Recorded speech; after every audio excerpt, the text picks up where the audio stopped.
Hey, aloha, love tribe. Welcome to the show. I have somebody with me here who I think he's probably operating as 10 octopi with all of the tentacles out there making the things happen at the Bitcoin conferences. He's a co-founder of the world's largest Bitcoin conference. And I'm so excited to have Brandon Green with me here from Bitcoin Magazine and BTC Inc. What's up, brother? Woohoo!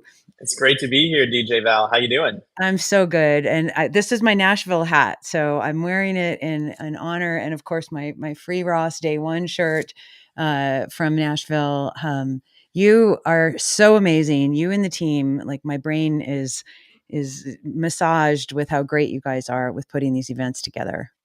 No, we have an incredible team, truly incredible team. There's about 40 of us who have worked on that event for 14 months to make it what it was, and it all came together in the end, which is the best payoff you could ever hope for. So it was a lot of fun, and I love you've got the Nashville vibes kind of trickling out afterwards, and so that makes warms my heart.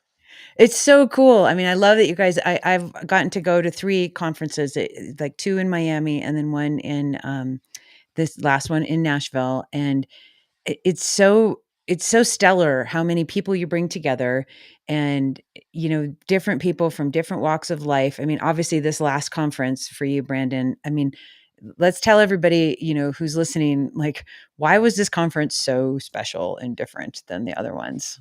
Yeah, I wrote a little sappy tweet about it afterwards that kind of framed the way I was thinking about it. But obviously, we had about 22,000 people in Nashville. It was a tremendous event. Um, and oh, did I just lose you? Uh-oh. Well, I'll keep talking. Oh no, don't die. It was about it was about 20,000 people, and we had former President Trump speak. We had RFK speak. Two different presidential candidates, both coming to the Bitcoin audience to talk about Bitcoin as part of their presidential policy. I mean, it is incredible.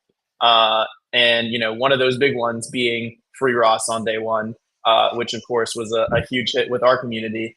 Yeah. And because we love Ross, and I told his mom, Ross as a headline speaker in 2025 would be one hell of a thing. So we'll see what we can do. We'll see if we can make it happen. But certainly, we're trying to pull off all the stops we can in order to make it happen. And but I wrote this tweet, and it was basically saying we had gone into this event thinking to ourselves, "Oh yeah, it's an election year, 2024. We got to get the presidential candidates." And so, there was this expectation from our team to some extent, like, hey, we're going to pull this off. We're just going to go get them. Like we didn't know how, we didn't know why. We just knew Bitcoin's time had come, and it was time to go make the presidents come talk about it. And what I realized in the process was that as much as the game theory exists around Bitcoin, and as much as we want to think that its success is pre-programmed and that we're going to get there and all we have to do is just let it happen, Bitcoin truly progresses through the hard work, the blood, sweat, and tears, and a little bit of luck from people who truly care and truly work every day to push it forward. And the Trump thing, the RFK things, those didn't fall in our lap. Those were things that we worked hard to make happen for months. And it was months of understanding the narrative and creating the compelling reasons why they should care, and walking them through the state of the industry and the opportunities, and there was so much that went through it, and teaching President Trump about Bitcoin, helping him understand what it is and why is it important, and how should it be viewed by a president of the United States, and all of these things. And so it was a lot of work, and I give, of course, our fearless leader David Bailey a ton of credit. He really took the charge on that, and did a tremendous job. But it was this moment of I had a conversation with a couple of folks on the team. This may sound cheesy, but in like Harry Potter, where in the third book, You have Harry watching across the lake as his father, it seems, produced this Patronus and warded off all the Dementors, all the bad guys, right? And it's this great moment where he's like, "Oh, my father stepped in and saved the day." And then he travels back in time, and he's on the other side of the lake, waiting for his father to show up. And he realizes that it wasn't his father; it was him. And he produces this moment of like, that's the sweet memory. That's the thing that he draws upon in order to make this change happen. Is the realization and the growing up that no one's going to come in and make this happen. You have to step in and you have to take control and you have to make it happen. And that was, kind of the cheesy but powerful takeaway that I had from this event. Is like, we have evolved as an industry, as a group of people, as compatriots, to the point where we can make Bitcoin succeed. We have the ability, we have the know-how, we have the relationships, and we have the market cap, the magnitude of what Bitcoin has become, to truly go make it into the global currency that we all expect it to become. And it's on us to do that. It really is. So that's my long-winded kind of take from the event. But it's really a galvanizing feeling. It's something that it feels like Genie that's left the bottle a little bit. I mean, you guys seriously put together, just again, the best people on planet Earth to be talking about Bitcoin. And I understand that there's a lot of people out there who are like, oh, Bitcoin, we don't want it mainstream. We want to separate Bitcoin from state. We don't want the presidents talking about it. We don't want it politicized, et cetera. So how are you handling these conversations when you're getting obviously pushback from, the anons and the hardcore Bitcoiners, and then obviously we've got this to me, Bitcoin is life or death, and once I became a Bitcoiner, I started understanding that through Alex Gladstein, through watching Bitcoin conference, live stream during COVID. And I was like, oh my gosh, this is a tool for freedom. This is legit. This isn't just about meditating and peace, love, and granola. This is something that's tangible. I used to be a CFO of a company and I'm an entrepreneur, and a lot of people don't know that because I have glitter and they don't know that. But it's just like, this was the missing ingredient for the next iteration of humanity. And so how are you having conversations with people who continue to push back and say, oh, it's getting to, we don't want it associated with political candidates or the state or anything? Yeah, there's a couple of things I would say to that. First of all, Bitcoin is a tool, okay? And it's a permissionless tool. No one can prevent any other person from using Bitcoin. That's the whole point. And what that means is, for those of us who believe in this path of hyper Bitcoinization, it means that everyone's going to use it. That's not just every person. That's every institution. That's every government. That's everyone. So the fact that governments are starting to pay attention to it and view it as a strategic tool for them is part of the process of Bitcoin becoming what it is meant to be. And the beauty of Bitcoin is that doesn't mean that governments can turn around and prevent you from using it. At least not from a tech level. You will never be prevented. The only place where they can prevent you from using it is in a meat space. It's in the rules and the regulations and the policies that they put in place. And the reality is, as Bitcoin grows more and more, it gets a bigger and bigger target by these different regulators and policymakers. And so the best thing that you can do to minimize the target is to orange pill the policymakers. There is no other way. Bitcoin will grow to a point where they care about it and they won't be able to ignore it. And they're either going to be for it or they're going to be against it. And so we might as well get as many of them for it as possible to minimize the target on Bitcoin's back and to minimize the target on all of our backs, and allow us to continue to use Bitcoin in the way that we want to use Bitcoin, unfettered by any dubious regulations, anything that's trying to push Bitcoin out from the geopolitical borders that may be drawn. And instead, anything, let's option of it even further. That's how we think about it. And I totally, I'm a user. I'm not a government, right? Like, I'm not a company. I want to use Bitcoin as a person. And that's what I want to have protected. And so from that perspective, I 100% agree with all the other Bitcoiners who were like, I don't want to see governments use Bitcoin. Like, yeah, I don't want to see governments use Bitcoin any more than I want to see, my enemies use Bitcoin, right? Like, but I know they will. And so it's all about, let's make sure that we can just keep ourselves protected and our use of Bitcoin protected as we continue along this path of hyper Bitcoinization. I love that. And I think there was something yesterday that uh, Ca- Calais posted, and it was about a UN treaty that's going on with something um, about the cybersecurity that's overruling the the KYC stuff and the fintech. So I'm concerned about um, what is going to happen if we're getting this uh, global censorship mechanism in place. When we're going to have financial censorship, we're going to obviously have speech censorship. What's going on in the UK is absolutely ridiculous right now. Um, how are we as Bitcoiners and freedom warriors and truth seekers going to stay protected if these unelected bureaucrats are starting to put these things on top of our ability to transact freely with each other, with our words, with our communication, obviously, and with our financial means? So how can we, for people who are listening, how are we supposed to stay safe from this? Because we're obviously, just what happened yesterday with Elon and Trump, and the whole mainstream media narrative over here is like completely not the truth of what just happened yesterday. So how can we, protect our financial sovereignty as Bitcoiners? Well, the easy short answer is to buy Bitcoin, right? But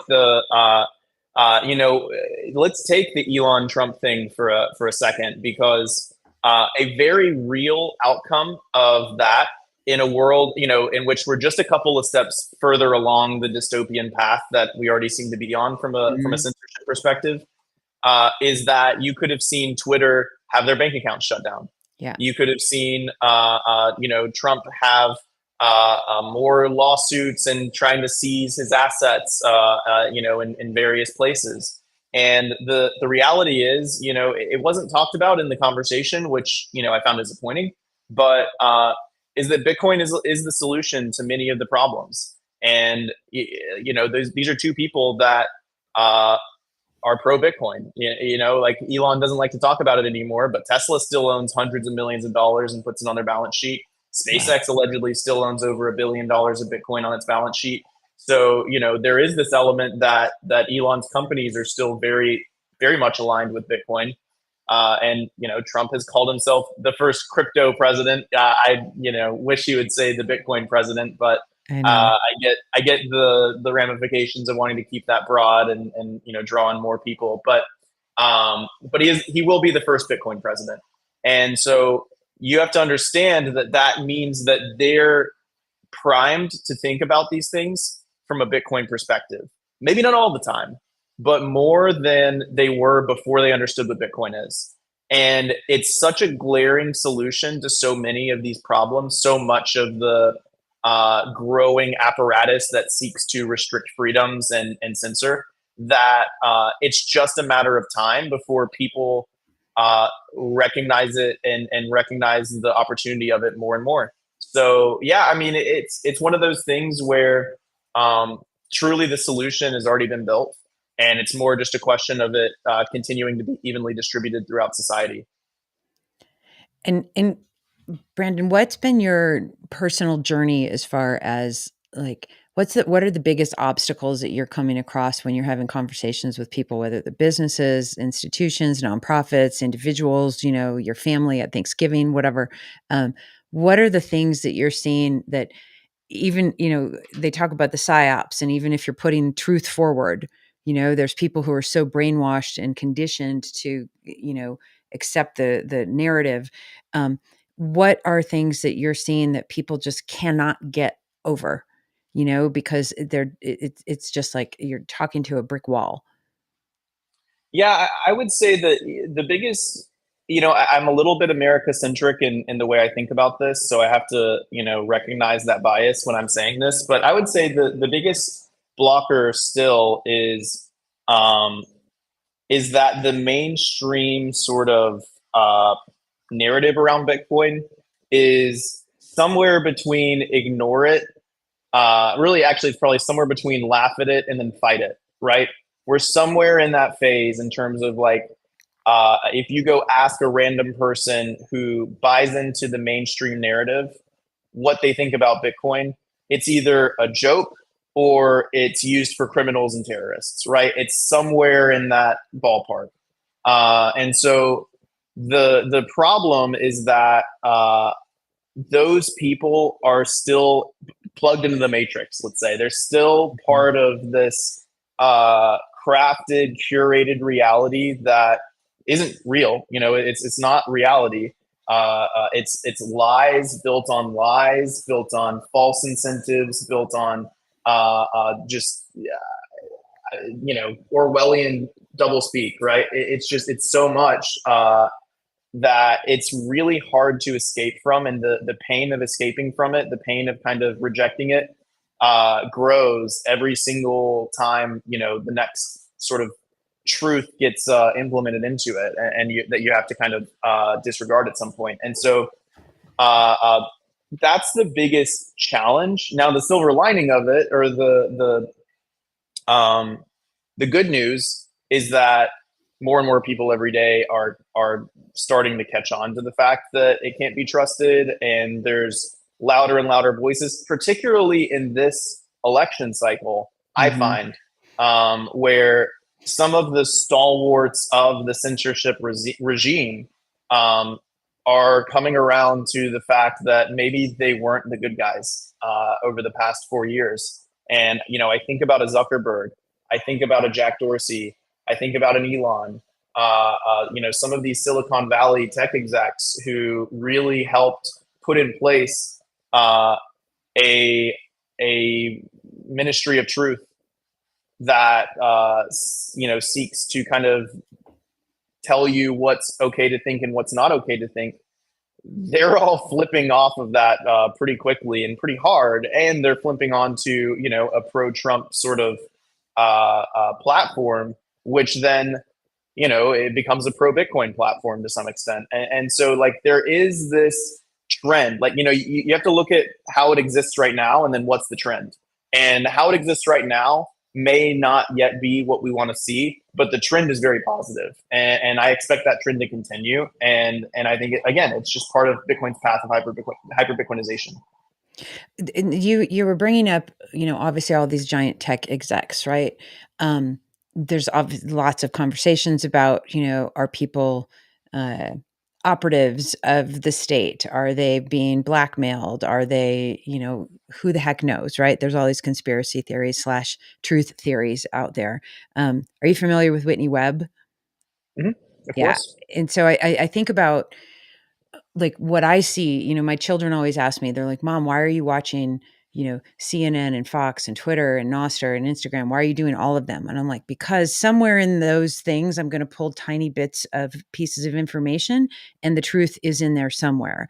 But if all I'm doing is tuning into one channel or one, vertical, it's just going to be this echo chamber, So my job is to kind of go assess what actually is happening out there. And so, after learning about what's going on, like with Whitney Webb and One Nation Under Blackmail and everything, I'm just like, holy cow, what is actually happening out there with the incentives and who's pulling the strings of, the businesses, the nation states, the individuals, et cetera. And so, Bitcoin to me is, this source of truth.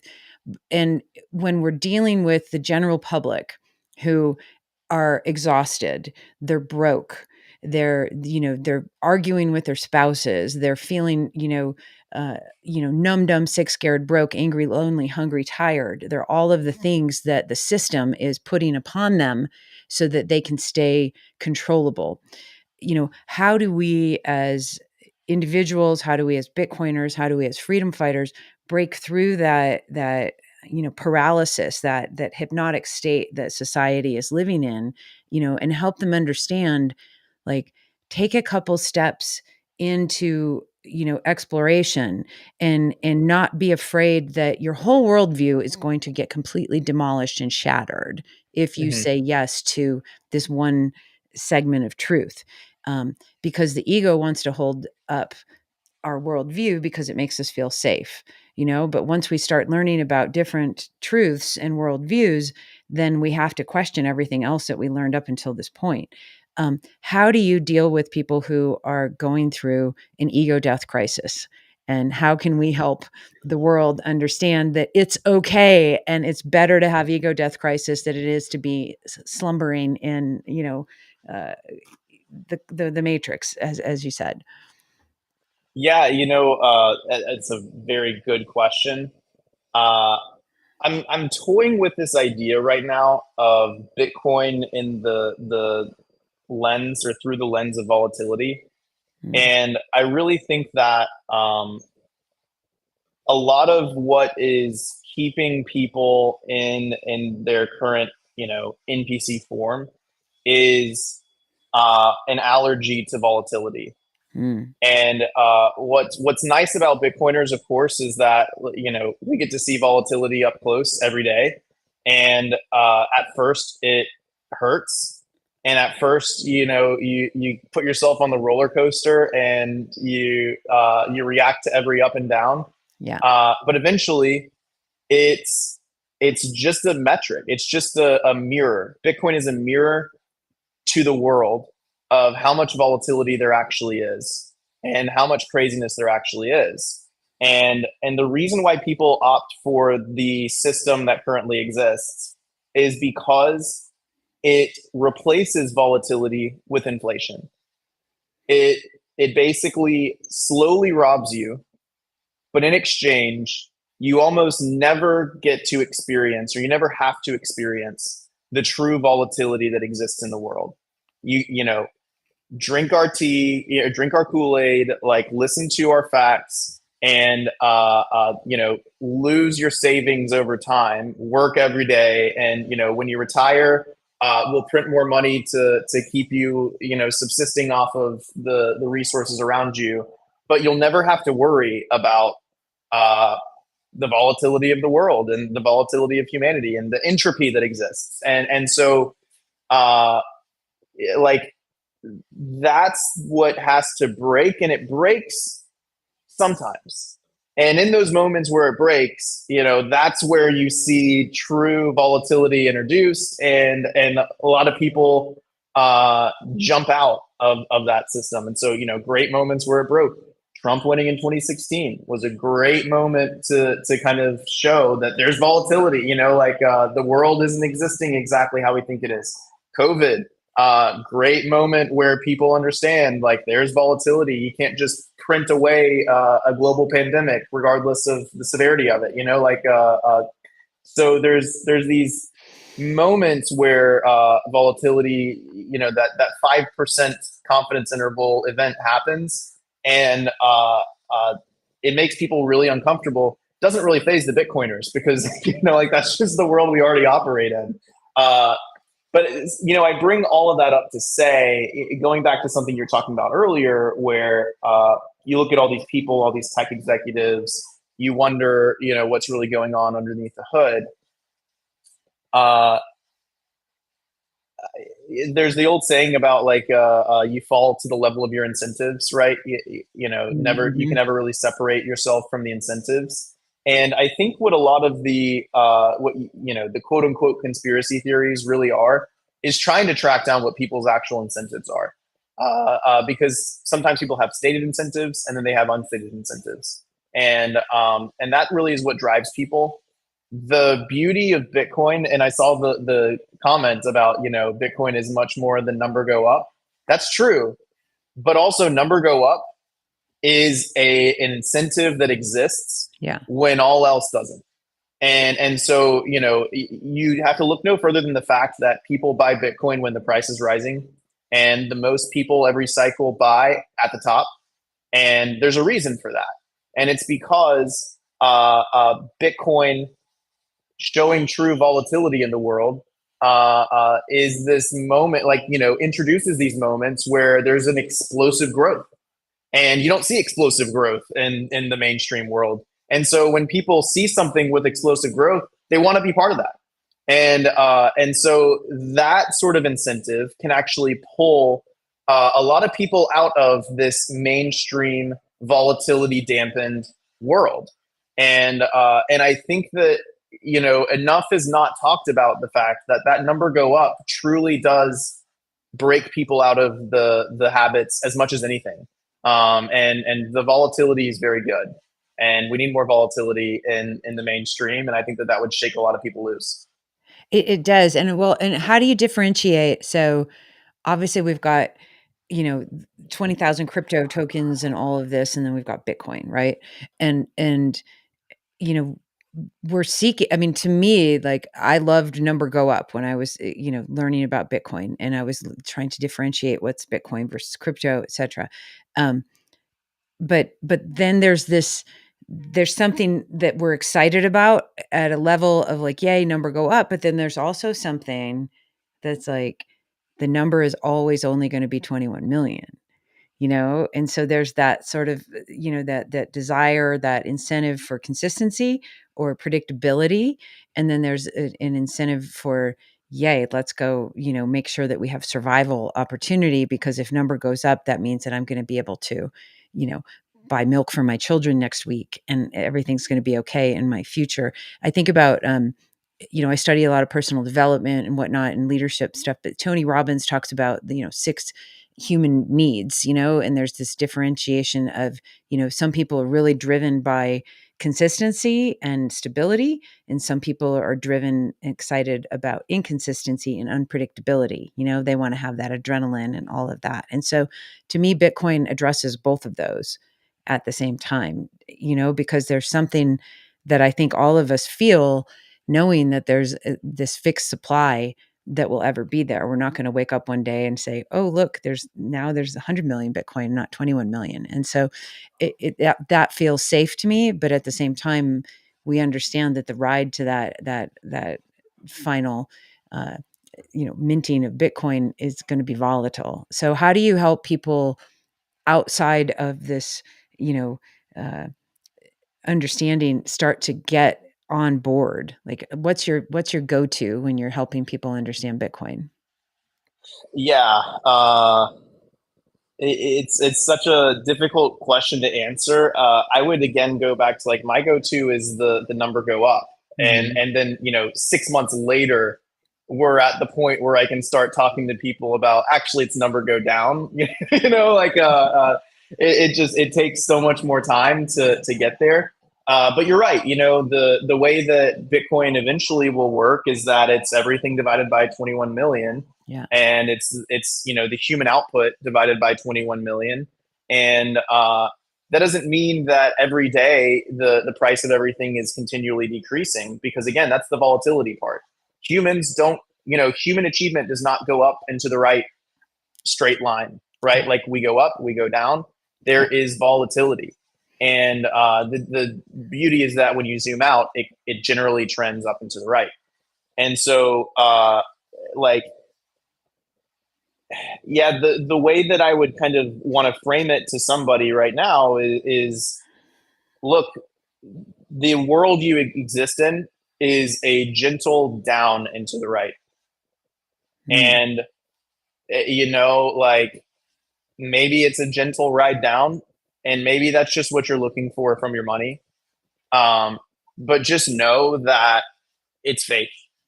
And it's going to cause you to believe things that aren't true, and it's going to cause you to miss the opportunity to build something meaningful and sustainable, that you can pass down to your family, that you can truly know that you've invested into a hard asset.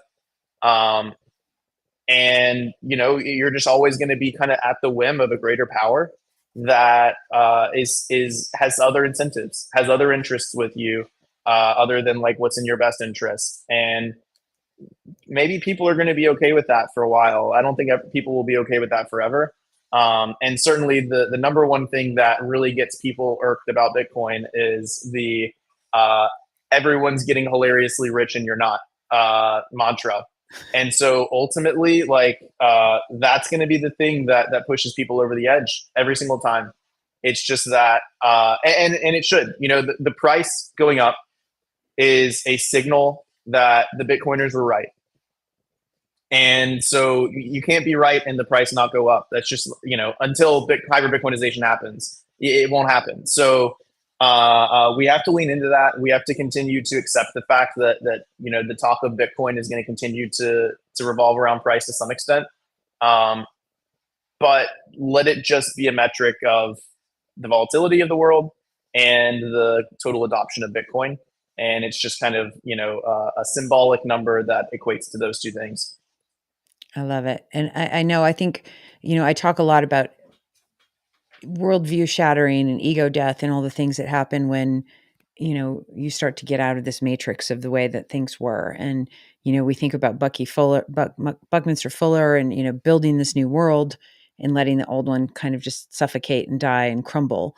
Um, it's very, very difficult for a lot of people to cross that bridge and to start to say, I'm going to stop trying to fix this thing over here, and I'm just going to build.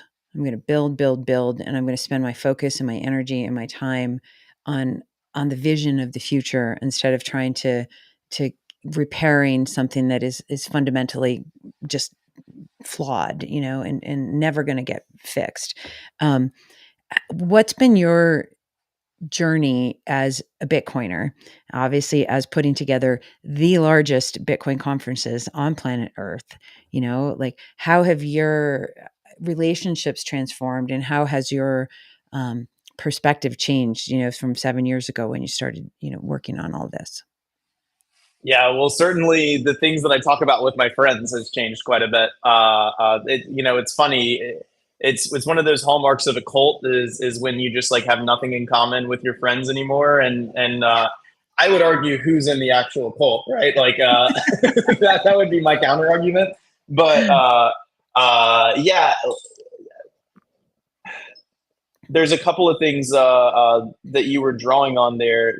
Even before talking about the relationships and how those have changed, building the conference and how that has sort of impacted me has been um, a very interesting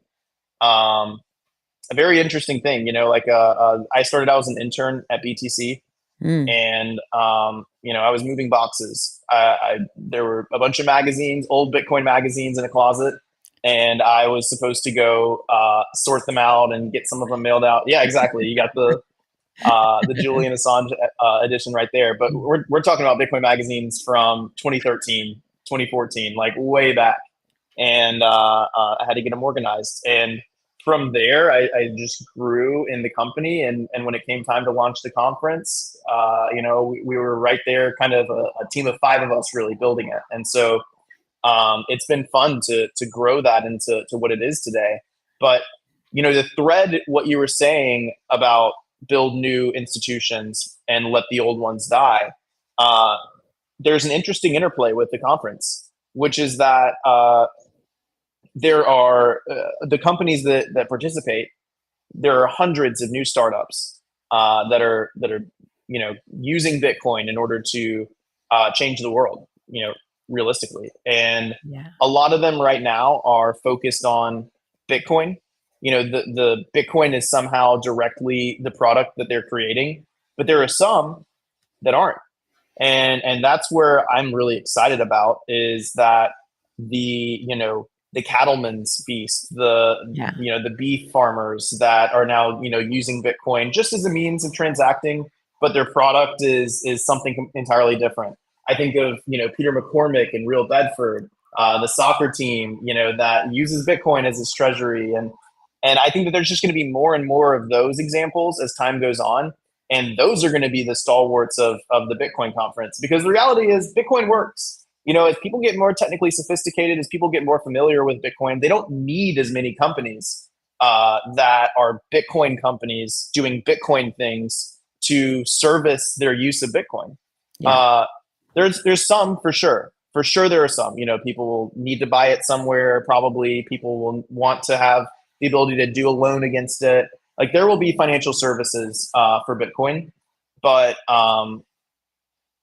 but yeah, most of the Bitcoin companies are going to be doing something entirely different, and Bitcoin's just going to be part of it. And they're going to want to come, to the Bitcoin conference because it's the biggest conference for business in the world. Like we're the biggest business conference in the world. So that's interesting. But then on the flip side, um, we also have the Shells and the Exxons, and the Snapchat came a couple of years ago. Like there are legacy companies that are understanding Bitcoin as well.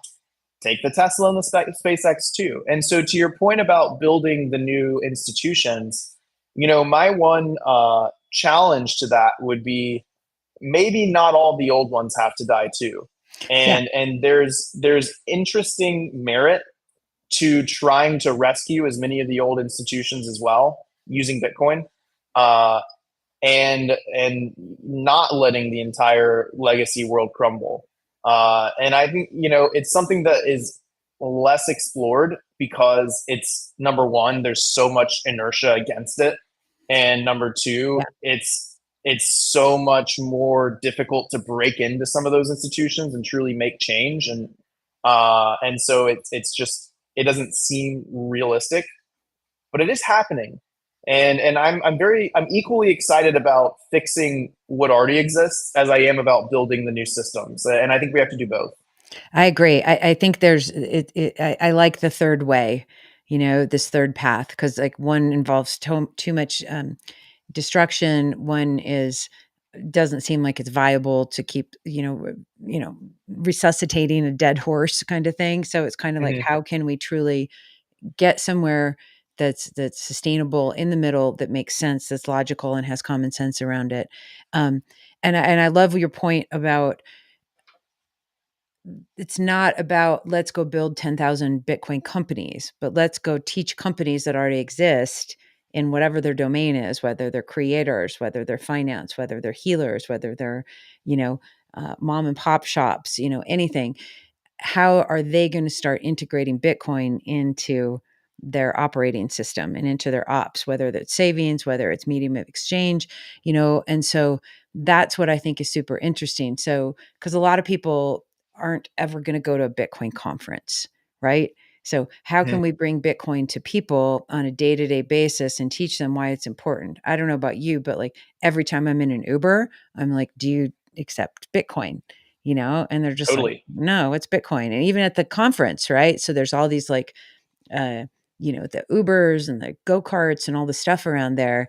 And so it's just kind of like you've got over 20,000 people here who want to tip you in Bitcoin. So how can we teach the Uber drivers and the golf cart guys from the hotels, like, here, you can tip me at PayPal and Venmo, but then here's a little QR code to go tip me in Bitcoin kind of thing. And so I think it's super important that we continue to educate all of these other sectors and vectors of business and humanity of how Bitcoin is going to serve them and their purposes, not just we have to build Bitcoin companies. Because you're right, there's only going to be so many exchanges. There's only going to be so many ways that, here's my financial advisor or here's my multi-sig, custodian solution. Um, that's great. But then how do all these other organizations and individuals start to really understand how Bitcoin is going to affect them on their balance sheets and as a medium of exchange? And I think about as musicians and artists and podcasters and whoever, it's kind of like, are you going to continue to opt into this old system of your royalties and waiting for 90 180 days to get pennies on the play, or are we going to help this whole industry understand that like Bitcoin can be this value for value opportunity to get you know tips, or it can turn into these splits with Ellen bits and whatnot. So I Hmm. think it's really, really fun to think about like all of these conversations that are being had at the conferences. Um, and how do you, what's been your biggest, obviously this conference was huge with all the politics and all the Secret Service and all this, like taking a step back, like what's the most kind of humble thing that you've seen somebody go through a transformation at one of the Bitcoin conferences that you've gotten some feedback about?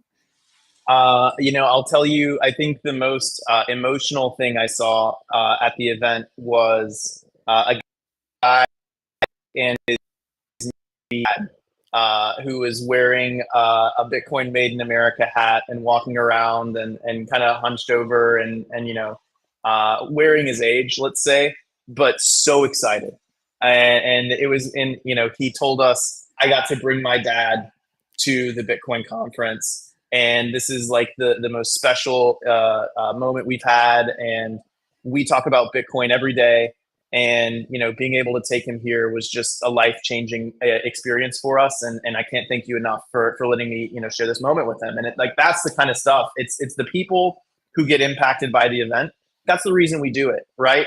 And going back to really to kind of thread this all the way to the beginning of the conversation, I always say that the way that I measure Bitcoin's success ultimately is when all of us, all the people who work on Bitcoin every day, don't have to anymore.